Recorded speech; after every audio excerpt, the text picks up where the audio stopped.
Important topic. The premier of Greenland and the premier of Denmark and other Danish officials are responding to a Twitter post from your wife, Katie Miller, herself a former Trump White House official, showing Greenland covered with an American flag, saying soon.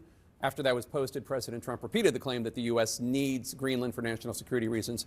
The Danish prime minister responded to this in an interview earlier today, as reported by Bloomberg, quote, "I believe one should take the American president seriously when he says it wants Greenland, but I will also make it clear that if the U.S. chooses to attack another NATO country militarily, then everything stops, including NATO, and thus the security that has been established since the end of the Second World War." Can you rule out that the U.S. is ever going to try to take Greenland by force? Well, let me go back a step. The president has been clear for months now, so I know you're treating this as breaking news.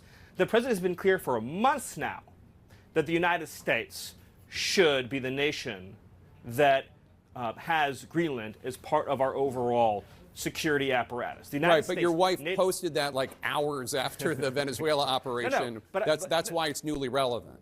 No, I'm not, and I'll talk with you about it for an hour. I think it's a really important conversation. I just wanted to reset, Jake, by making clear that it has been the formal position of the U.S. government since the beginning of this administration, frankly, going back into the previous Trump administration, that Greenland should be part of the United States.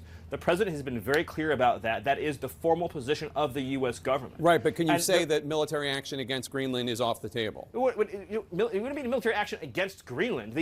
The Greenland has a population of 30,000 people, Jake. The real question is, by what right does Denmark assert control over Greenland? What is the basis of their territorial claim? What is their basis of having Greenland as a colony of Denmark? The United States is the power of NATO.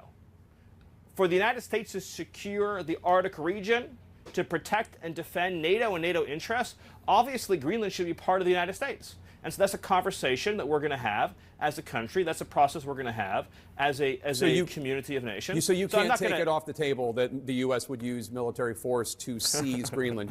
You can't take it off the table. Jake, I understand you're trying very hard to, which again, is your job. I respect it. It's great to get exactly the headline, right? That catchy headline. I'm trying to get an answer to the question. That says Miller refuses to rule out.